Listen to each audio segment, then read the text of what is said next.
राष्ट्र की विकास यात्रा को प्राकृतिक आपदाएं निश्चित रूप से बाधित करती आ रही है। आपदा प्रबंधन के नाम पर पिछली सरकारों का नजरिया मात्र राहत केंद्रित रहा। 2014 में प्रधानमंत्री नरेंद्र मोदी ने डिजास्टर रेजिलिएंट इंडिया का लक्ष्य रखा और इस दिशा में सभी के साथ समन्वय कर वर्ष 2016 में राष्ट्रीय आपदा प्रबंधन योजना बनाई।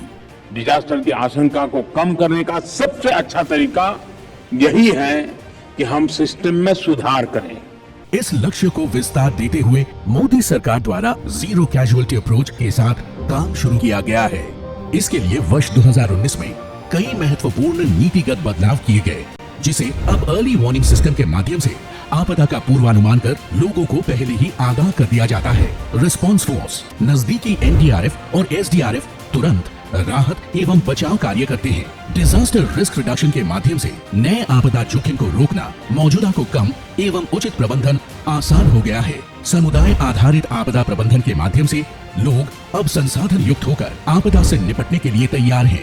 आपदा राहत फंड के वैज्ञानिक वितरण द्वारा प्रभावित राज्यों को तत्काल राहत पहुंचती है। कुछ साल पहले हमारा दृष्टिकोण आपदा को लेकर राहत केंद्र और रिएक्शनरी था। विगत 9 साल के अंदर early warning system, prevention, mitigation और पूर्व तैयारी आधारित आपदा प्रबंधन के नए अध्याय हम सब ने सामूहिक लगन से इसको जमीन पर उतारा है।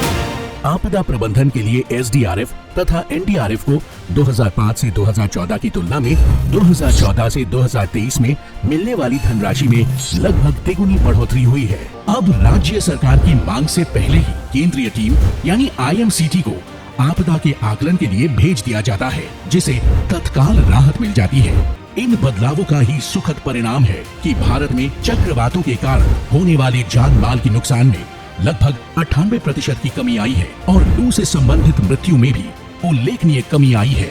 प्रधानमंत्री नरेंद्र मोदी के मार्गदर्शन में हम सब पिछले कुछ वर्षों में आपदाओं के कुशल प्रबंधन के सुखद परिणाम के साक्षी रहे हैं।